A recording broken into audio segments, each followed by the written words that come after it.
ਸੰਤ ਜੀ ਦੀ ਸਰਬਗਤਾ। ਇੱਕ ਸਮੇਂ ਸੰਤ ਮਹਾਰਾਜ ਜੀ ਅਸਥਾਨ ਵਿੱਚ ਸੰਗਤ ਨੂੰ ਦਰਸ਼ਨ ਬਖਸ਼ ਰਹੇ ਸਨ। ਕਾਫੀ ਇਕੱਠ ਜੁੜਿਆ ਹੋਇਆ ਸੀ। ਪ੍ਰੇਮੀ ਆਪੋ ਆਪਣੀ ਭੇਟਾ ਰੱਖ ਕੇ ਮੱਥੇ ਟੇਕ ਰਹੇ ਸਨ। ਇੱਕ ਮਾਈ ਨੇ ਸਵਾ ਰੁਪਈਆ ਅੱਗੇ ਰੱਖਿਆ। ਹੋਰ ਵੀ ਮਾਇਆ ਪਈ ਸੀ, ਪਰ ਸੰਤ ਜੀ ਨੇ ਉਹ ਸਵਾ ਰੁਪਈਆ ਵੱਖਰਾ ਕੱਢ ਕੇ ਭਾਈ ਇੰਦਰ ਸਿੰਘ ਲਾਗਰੀ ਨੂੰ ਫੜਾ ਦਿੱਤਾ ਤੇ ਕਿਹਾ ਕਿ ਇਸ ਦਾ ਮਿੱਟੀ ਦਾ ਤੇਲ ਲੈ ਆਵੀਂ, ਹੋਰ ਮਾਇਆ ਲੰਗਰ ਵਾਸਤੇ ਰਾਸ਼ਨ ਲਿਆਵੀਂ। ਇਹ ਕੌਤਕ ਦੇਖ ਕੇ ਸ਼ਰਧਾਲੂ ਤੇ ਹੋਰ ਮਹਾਂਪੁਰਸ਼ ਜੋ ਪਾਸ ਬੈਠੇ ਸਨ ਹੈਰਾਨ ਹੋ ਗਏ।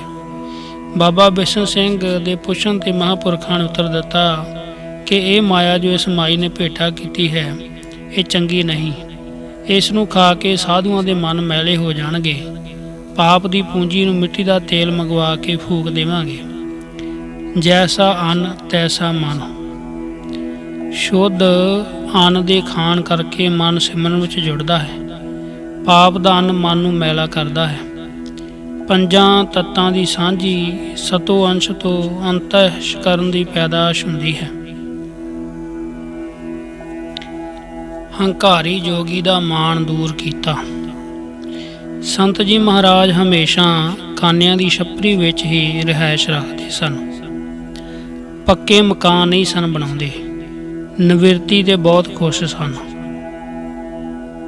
ਹਜੂਰ ਇੱਕ ਸਮੇਂ ਅਖੰਡ ਪਾਠ ਭਵਨ ਵਿੱਚ ਕਾਨਿਆਂ ਦੀ ਛੱਪਰੀ ਵਿੱਚ ਬਿਰਾਜਮਾਨ ਸਨ ਤਾਂ ਗੋਰਖ ਮਤ ਦਾ ਇੱਕ ਹੰਕਾਰੀ ਜੋਗੀ ਆਇਆ। ਸੀਸ ਤੇ ਜੜਾਵਾਂ ਦਾ ਜੂੜਾ, ਹੱਥ ਵਿੱਚ ਅੱਧੀ ਚਿੱਪੀ ਤੇ ਫੌੜੀ, ਲੱਕ ਨੂੰ ਜੰਜੀਰ ਨਾਲ ਲੰਗੋਟੀ, ਸਿਰ ਤਾਜ਼ਾ ਮੁੰਨਿਆ, ਸਰੀਰ ਤੇ ਮਸਾਣਾ ਦੀ ਸਵਾਹ ਮਲੀ ਹੋਈ ਸੀ। ਅਲੱਖ ਅਲੱਖ ਕਰਦਾ ਆਇਆ। ਮਹਾਂਪੁਰਖਾਂ ਨੇ ਸਾਧੂ ਬਾਣੇ ਦਾ ਸਤਿਕਾਰ ਕੀਤਾ, ਜਲ ਪਾਣੀ ਪੁੱਛਿਆ। ਉਹ ਹੰਕਾਰੀ ਕਹਿਣ ਲੱਗਾ, ਅੱਜ ਸੰਤਾਂ ਦੇ ਲੰਗਰ ਦੀ ਸ਼ਕਤੀ ਦੇਖਣੀ ਹੈ। ਸੰਤੋਂ ਕੋ ਦੁੱਧ ਪਿਲਾਓ, ਆਜ ਖੂਬ ਦੁੱਧ ਪੀਏਂਗੇ। ਮਹਾਰਾਜ ਜੀ ਨੇ ਪਾਸ ਬੈਠੇ ਭਾਈ ਮੇਹਰ ਸਿੰਘ ਨੂੰ ਕਿਹਾ ਕਿ ਸੰਤਾਂ ਨੂੰ ਨਾਲ ਲੈ ਜਾ, ਜਿੰਨਾ ਦੁੱਧ ਪੀਣ ਉਹਨਾਂ ਪਿਲਾ। ਮੇਹਰ ਸਿੰਘ ਜੋਗੀ ਨੂੰ ਨਾਲ ਲੈ ਕੇ ਲੰਗਰ ਦੇ ਅੱਗੇ ਨਿੰਮ ਦੇ ਬ੍ਰਿਸ਼ ਹੇਠਾਂ ਥੜੇ ਤੇ ਬਿਠਾ ਕੇ ਆਪ ਲੰਗਰ ਵਿੱਚ ਦੁੱਧ ਲੈਣ ਵਾਸਤੇ ਚਲਾ ਗਿਆ। 3 ਕਸੇਰ ਦੁੱਧ ਮਿੱਠਾ ਪਾ ਕੇ ਠੰਡਾ ਕਰਕੇ ਬਾਲਟੀ ਵਿੱਚ ਲੈ ਕੇ ਆਇਆ। ਉਹ ਦੁੱਧ ਜੋਗੀ ਦੀ ਚਿੱਪੀ ਵਿੱਚ ਪਾਈ ਗਿਆ ਤੇ ਜੋਗੀ ਪੀ ਗਿਆ। ਜਦੋਂ ਬਾਲਟੀ ਵਿੱਚ ਪਾਈਆ ਰਹਿ ਗਿਆ ਤਾਂ ਜੋਗੀ ਹੋਰ ਮੰਗੀ ਜਾਵੇ। ਭਾਈ ਮੇਹਰ ਸਿੰਘ ਨੇ ਸੰਤਾਂ ਪਾਸ ਬੇਨਤੀ ਕੀਤੀ। ਹਜ਼ੂਰ ਨੇ ਦੁੱਧ ਵੱਲ ਦ੍ਰਿਸ਼ਟੀ ਪਾਈ ਤੇ ਮੂਲ ਮੰਤਰ ਦਾ ਪਾਠ ਕੀਤਾ।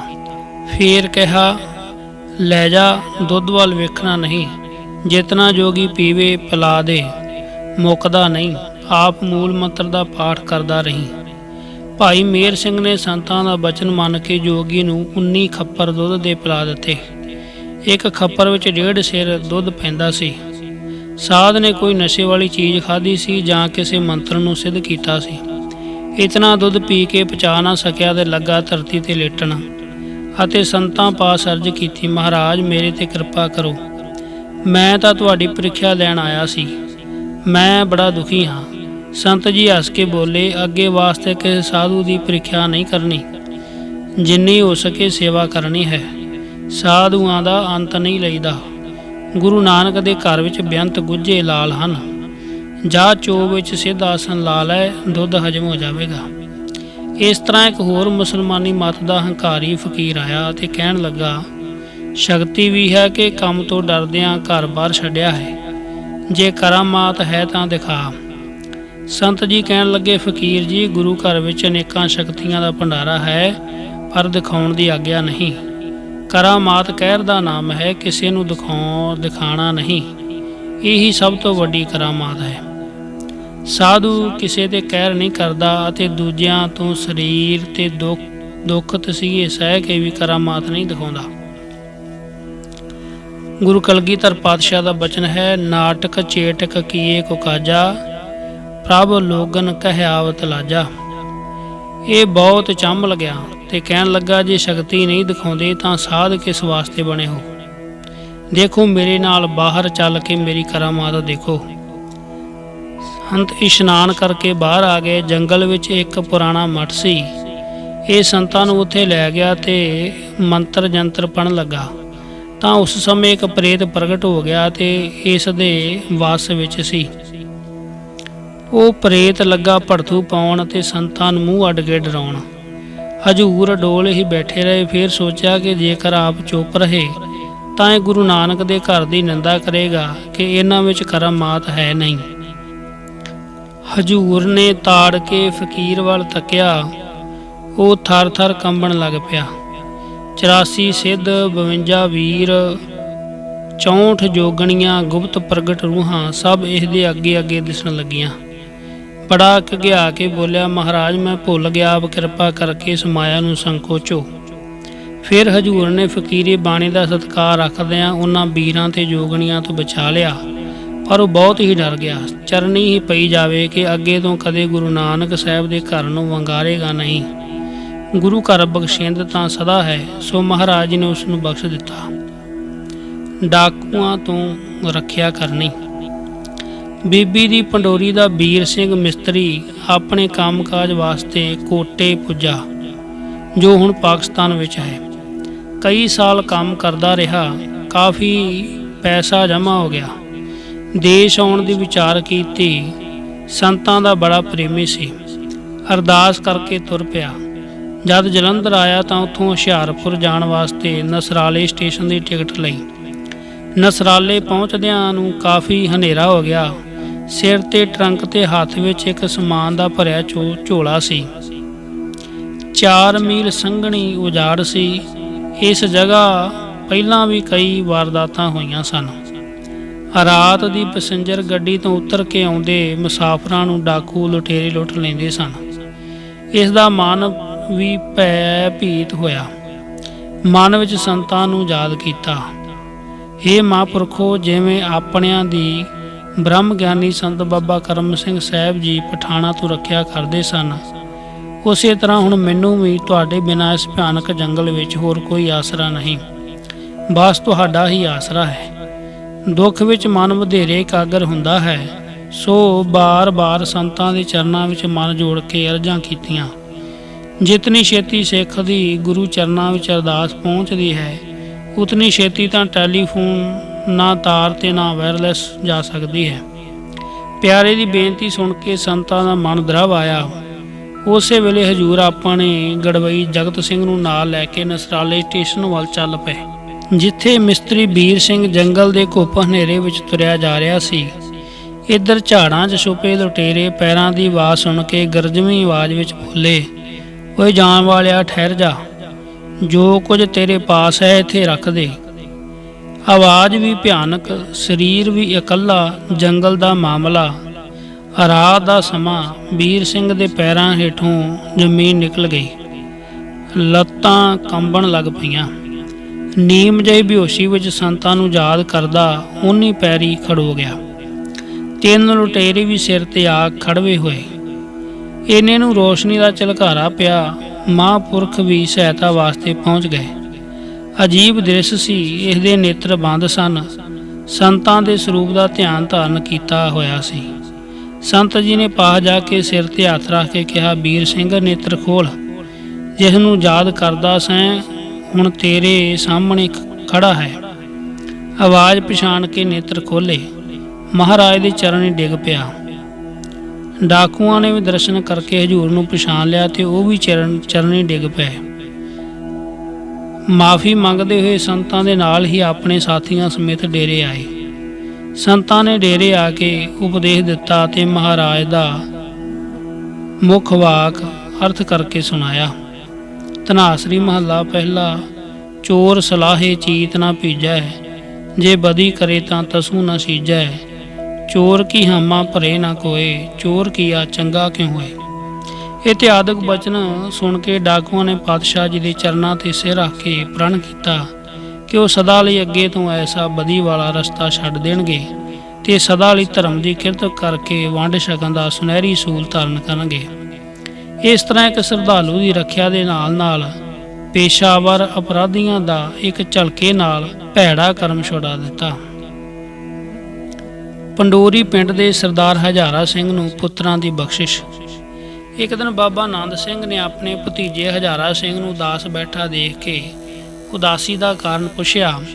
ਤਾਂ ਉਸਨੇ ਕਿਹਾ, ਚਾਚਾ ਜੀ, ਤੁਹਾਨੂੰ ਪਤਾ ਹੀ ਹੈ ਕਿ ਮੈਂ ਪੁੱਤਰ ਵਾਸਤੇ ਕਿਤਨੇ ਉਪਾਅ ਕਰ ਚੁੱਕਾ ਹਾਂ। ਹਿੰਦੂ ਪੀਰ, ਮੁਸਲਮਾਨ ਫਕੀਰ ਅਰਾਧੇ, ਖੂਹਾਂ ਤੇ ਦੀਵੇ ਜਗਾਏ, ਚੁਰਸਤੇ ਤੇ ਉਤਾਰੇ ਲਾਹੇ, ਜੋ ਵੀ ਕਿਸੇ ਨੇ ਕੁਝ ਦੱਸਿਆ ਉਹ ਕੁਝ ਕੀਤਾ, ਪਰ ਕਿਸੇ ਦਰ ਤੋਂ ਖੈਰ ਨਹੀਂ ਪਈ। ਨੈਣਾ ਦੇਵੀ ਚਿੰਤਪੁਰਨੀ ਦੇ ਦੁਆਰੇ ਵੀ ਗਿਆ, ਸਭਨਾਂ ਦੀ ਸੁਖਣਾ ਸੁਖੀ। ਅਖੀਰ ਭ੍ਰਿੰਗੂ ਸੰਘਵਤਾ ਵਾਲਿਆਂ ਕੋਲ ਹੁਸ਼ਿਆਰਪੁਰ ਗਿਆ ਅਤੇ ਉਹਨਾਂ ਤੋਂ ਜੋਤ ਛਲਵਾਇਆ ਤਾਂ ਉਹ ਕਹਿਣ ਲੱਗੇ ਕਿ ਤੇਰੇ ਤਾਂ 7 ਜਨਮਾਂ ਵਿੱਚ ਪੁੱਤਰ ਨਹੀਂ। ਮੈਂ ਘਰ ਆ ਗਿਆ ਤੇ ਉਦਾਸ ਹੋ ਕੇ ਬੈਠਾ ਹਾਂ।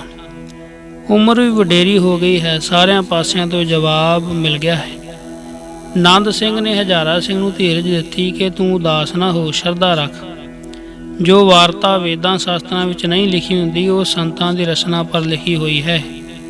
ਉਹ ਜੋ ਵੀ ਮੁਖੋਂ ਕਹਿਣ ਬਚਨ ਟਲ ਹੁੰਦਾ ਹੈ, ਉਸ ਦੀ ਕੀਤੀ ਨੂੰ ਤਾਂ ਪਰਮੇਸ਼ਰ ਵੀ ਨਹੀਂ ਮੋੜਦਾ। ਹੋਰ ਜਿਤਨੇ ਵੀ ਦੇਵੀ ਦੇਵਤੇ ਤੇ ਪੀਰ ਫਕੀਰ ਹਨ, ਉਹਨਾਂ ਦੇ ਦਰ ਤੇ ਝਾੜੂ ਬਰਦਾਰ ਹਨ। ਤੂੰ ਮੇਰੇ ਨਾਲ ਸੰਤਗੜ੍ਹ ਡੇਰੇ ਹਰਖੋਵਾਲ ਚੱਲੀ, ਕਿਉਂਕਿ ਰੱਬ ਤਾਂ ਆਪ ਸੰਤਾਂ ਦੀ ਰਸਨਾ ਤੇ ਵਸਦਾ ਹੈ। ਪ੍ਰਭ ਜੀ ਬਸੇ ਸਾਧ ਕੀ ਰਸਨਾ। ਆਪਣੇ ਚਾਚੇ ਤੋਂ ਇਹ ਵਾਰਤਾ ਸੁਣ ਕੇ ਹਜ਼ਾਰਾ ਸਿੰਘ ਦੇ ਮਨ ਵਿੱਚ ਇਤਨੀ ਖੁਸ਼ੀ ਹੋਈ ਕਿ ਦਿਨ ਦਾ ਸਮਾਂ ਨਾ ਲੰਘੇ। ਮਸਾਂ ਦਿਨ ਛੁਪਿਆ, ਫਿਰ ਖੁਸ਼ੀ ਵਿੱਚ ਰਾਤ ਨੂੰ ਨੀਂਦ ਨਾ ਪਵੇ। ਬੜੇ ਸਵਖਤੇ ਹੁਸ਼ਿਆਰਪੁਰ ਜਾ ਕੇ ਸੁੱਕੇ ਮੇਵੇ ਤੇ ਹੋਰ ਫਲ ਲੈ ਆਂਦੇ। ਆਪਣੇ ਚਾਚੇ ਨੰਦ ਸਿੰਘ ਤੇ ਆਪਣੀ ਘਰਵਾਲੀ ਨੂੰ ਨਾਲ ਲੈ ਕੇ ਹਜ਼ੂਰ ਦੇ ਪਾਸ ਆ ਗਿਆ। ਫਲ ਅੱਗੇ ਰੱਖ ਕੇ ਨਮਸਕਾਰ ਕੀਤੀ। ਸੰਤ ਜੀ ਨੇ ਪ੍ਰਸੰਨ ਹੋ ਕੇ ਸੁਖ ਸ਼ਾਂਤ ਪੁੱਛੀ। ਇਹਨਾਂ ਨੇ ਆਪਣਾ ਆਉਣ ਦਾ ਕਾਰਨ ਦੱਸਿਆ। ਸੱਚੇ ਪਾਤਸ਼ਾਹ ਜੀ, ਘਰ ਵਿੱਚ ਹਨੇਰਾ ਹੈ, ਰੌਸ਼ਨੀ ਨਹੀਂ। ਆਪ ਕਿਰਪਾ ਕਰਕੇ ਪੁੱਤਰ ਦੀ ਦਾਤ ਬਖਸ਼ੋ। ਸੰਤ ਜੀ ਨੇ ਬੇਨਤੀ ਸੁਣ ਕੇ ਨੇਤਰ ਬੰਦ ਕਰ ਲਏ। ਕਾਫੀ ਸਮੇਂ ਤੋਂ ਬਾਅਦ ਖੋਲ੍ਹੇ ਤੇ ਕਹਿਣ ਲੱਗੇ, ਨੰਦ ਸਿੰਘ, ਤੇਰੇ ਉੱਪਰ ਗੁਰੂ ਨਾਨਕ ਸਾਹਿਬ ਦੀ ਅਪਾਰ ਬਖਸ਼ਿਸ਼ ਹੈ। ਤੇਰਾ ਬਚਨ ਤਾਂ ਅਸੀਂ ਵੀ ਨਹੀਂ ਮੋੜ ਸਕਦੇ ਤੇ ਸੇਵਾ ਕਰਕੇ ਸਾਨੂੰ ਤੂੰ ਵਸ ਕਰ ਲਿਆ ਹੈ।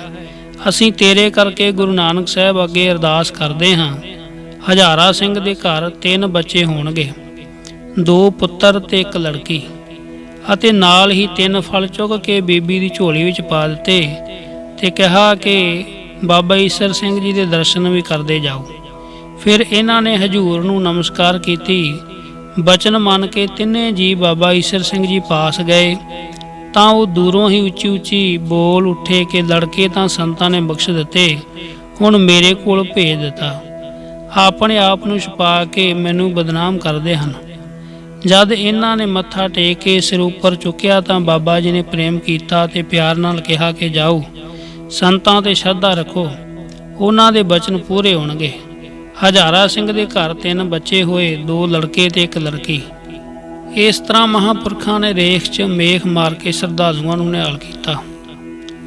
ਸੰਤ ਜੀ ਮਹਾਰਾਜ ਦਾ ਪਰਉਪਕਾਰ। ਇੱਕ ਵਾਰ ਸੰਤ ਜੀ ਮਹਾਰਾਜ ਆਪਣੇ ਪਰਮ ਪ੍ਰੀਤਮਾਨ ਸੇਵਕ ਸੰਤ ਮਹਿੰਦਰ ਸਿੰਘ ਜੀ ਨੂੰ ਨਾਲ ਲੈ ਕੇ ਪੂਨੇ ਗਏ। ਸ਼ਹਿਰ ਤੋਂ ਬਾਹਰ ਉੱਚੀਆਂ ਪਹਾੜੀਆਂ ਸਨ, ਉਹਨਾਂ ਉੱਪਰ ਚੜ੍ਹ ਗਏ। ਉਹ ਫਟ ਜਾਣ ਕਰਕੇ ਕੁਦਰਤੀ ਗੁਫਾ ਵਾਂਗੂ ਬਣ ਗਈਆਂ ਸਨ। ਉਹਨਾਂ ਵਿੱਚ ਜਾ ਕੇ ਇੱਕ ਵਿੱਚ ਸੰਤ ਜੀ ਬੈਠ ਗਏ ਤੇ ਦੂਜੀ ਵਿੱਚ ਸੰਤ ਮਹਿੰਦਰ ਸਿੰਘ, ਅਤੇ ਕਿਹਾ ਕਿ ਤਕੜਾ ਹੋ ਕੇ ਭਜਨ ਕਰੀ ਜਾਣਾ, ਡਰੀ ਨਾ, ਇੱਥੇ ਸ਼ੇਰ ਵੀ ਆਉਂਦਾ ਹੈ। ਸਾਨੂੰ ਅੰਮ੍ਰਿਤ ਵੇਲੇ ਆ ਕੇ ਸੁਖਮਨੀ ਸਾਹਿਬ ਜੀ ਦਾ ਪਾਠ ਸੁਣਾ ਜਾਇਆ ਕਰੀ। ਪਾਣੀ ਦਾ ਗੜਵਾ ਕੋਲ ਰੱਖ ਕੇ ਲਿਆ ਕੇ 7 ਰਾਤਾਂ ਤੇ 7 ਦਿਨ ਅੰਨ ਜਲ ਛਕੇ ਬਗੈਰ ਉੱਥੇ ਹੀ ਬੈਠੇ ਰਹੇ। ਜਦੋਂ ਸੰਤ ਮਹਿੰਦਰ ਸਿੰਘ ਜੀ ਨੇ ਪਾਠ ਸੁਣਾਉਣ ਆਉਣਾ ਤਾਂ ਉਸ ਨੂੰ ਆਪਣਾ ਗੜਵਾ ਦੇ ਕੇ ਆਖਣਾ ਕਿ ਇਸ ਪਾਣੀ ਦਾ ਥੋੜ੍ਹਾ ਥੋੜ੍ਹਾ ਛਿੱਟਾ ਦੂਰ ਤੱਕ ਪਹਾੜੀਆਂ ਵਿੱਚ ਦੇ ਆ। ਰਾਤ ਨੂੰ ਬਹੁਤ ਉੱਚੀਆਂ ਉੱਚੀਆਂ ਆਵਾਜ਼ਾਂ ਸੁਣਾਈ ਦਿੰਦੀਆਂ, ਹਾੜ ਬੋਲਦੇ ਹਨ। ਹੌਲੀ ਹੌਲੀ ਆਵਾਜ਼ਾਂ ਬੰਦ ਹੋ ਗਈਆਂ। ਸੇਵਾਦਾਰ ਨੂੰ ਪੁੱਛਿਆ ਕਿ ਹੁਣ ਕੋਈ ਆਵਾਜ਼ ਆਉਂਦੀ ਹੈ ਤਾਂ ਉਸਨੇ ਕਿਹਾ ਕਿ ਨਹੀਂ ਮਹਾਰਾਜ। ਤਾਂ ਹਜ਼ੂਰ ਬੋਲੇ, ਚੱਲ ਹੁਣ ਚੱਲੀਏ ਫਿਰ। ਸੰਤ ਮਹਿੰਦਰ ਸਿੰਘ ਨੇ ਪੁੱਛਿਆ ਕਿ ਮਹਾਰਾਜ ਜੀ, ਮੈਂ ਇਸ ਗੱਲ ਨੂੰ ਜਾਣ ਨਹੀਂ ਸਕਿਆ। ਤਾਂ ਸੰਤ ਜੀ ਨੇ ਕਿਹਾ ਕਿ ਇੱਥੇ ਬੜਾ ਭਾਰੀ ਜੰਗ ਹੋਇਆ ਹੈ, ਉਹਨਾਂ ਦੀ ਮੁਕਤੀ ਨਹੀਂ ਸੀ ਹੋਈ। ਉਹ ਰੂਹਾਂ ਬੋਲਦੀਆਂ ਸਨ, ਹੁਣ ਉਹਨਾਂ ਦੀ ਮੁਕਤੀ ਹੋ ਗਈ ਹੈ। ਸੰਤ ਮਹਾਰਾਜ ਦਾ ਸੰਗਤ ਨੂੰ ਦਰਸ਼ਨ ਦੇਣਾ। ਉਸ ਸਮੇਂ ਪੂਨੇ ਦੀ ਸੰਗਤ ਨੂੰ ਪਤਾ ਲੱਗਿਆ ਤਾਂ ਬਹੁਤ ਸਾਰੇ ਪ੍ਰੇਮੀ ਸੱਜਣ ਦਰਸ਼ਨਾਂ ਵਾਸਤੇ ਬੜੀ ਮੁਸ਼ਕਲ ਨਾਲ ਉਹਨਾਂ ਪਹਾੜ ਦੀਆਂ ਕੰਧਰਾਂ ਵਿੱਚ ਪਹੁੰਚੇ। ਹਜ਼ੂਰ ਨੇ ਪਹਿਲਾਂ ਹੀ ਸੰਤ ਮਹਿੰਦਰ ਸਿੰਘ ਨੂੰ ਰੋਕਿਆ ਸੀ ਕਿ ਸਾਡੇ ਆਉਣ ਦਾ ਕਿਸੇ ਨੂੰ ਭੇਦ ਨਹੀਂ ਦੇਣਾ। ਅਸੀਂ ਹੁਣ ਨਿਰੰਕਾਰ ਦਾ ਹੁਕਮ ਮੰਨ ਕੇ ਉਸ ਦੀ ਲਾਈ ਡਿਊਟੀ ਭੁਗਤਾਉਣ ਆਏ ਹਾਂ। ਜੇਕਰ ਕਿਸੇ ਨੂੰ ਸਾਡੇ ਆਉਣ ਦਾ ਪਤਾ ਲੱਗ ਗਿਆ ਫਿਰ ਪ੍ਰੇਮੀਆਂ ਦਾ ਇਕੱਠ ਹੋ ਜਾਵੇਗਾ। ਲੋਕੀ ਘਰੀ ਚਰਨ ਪਾਉਣ ਵਾਸਤੇ ਮਜਬੂਰ ਕਰਨਗੇ। ਸੰਤ ਜੀ ਮਹਾਰਾਜ ਆਪ ਬਾਹਰ ਇੱਕ ਰੁੱਖ ਦੀ ਓਟ ਵਿੱਚ ਸਮਾਧੀ ਲਾ ਕੇ ਬੈਠ ਗਏ। ਸੰਗਤ ਕਾਫੀ ਸਮਾਂ ਟੋਲਦੀ ਰਹੀ ਪਰ ਉਹਨਾਂ ਨੂੰ ਸੰਤਾਂ ਦੇ ਦਰਸ਼ਨ ਨਾ ਹੋਏ। ਸੰਤ ਮਹਿੰਦਰ ਸਿੰਘ ਜੀ ਨੂੰ ਪੁੱਛਿਆ, ਉਹ ਵੀ ਚੁੱਪ ਕਰ ਜਾਂਦੇ। ਇਉਂ ਕਈ ਦਿਨ ਆਉਂਦੇ ਰਹੇ। ਇੱਕ ਦਿਨ ਸੰਤ ਮਹਿੰਦਰ ਸਿੰਘ ਜੀ ਨੇ ਕਿਹਾ ਕਿ ਸਾਰੇ ਇਕੱਠੇ ਹੋ ਕੇ ਅਰਦਾਸ ਕਰੋ। ਜਦੋਂ ਅਰਦਾਸ ਕੀਤੀ ਤਾਂ ਸੰਤਾਂ ਨੇ ਪ੍ਰਤੱਖ ਹੋ ਕੇ ਦਰਸ਼ਨ ਦਿੱਤੇ।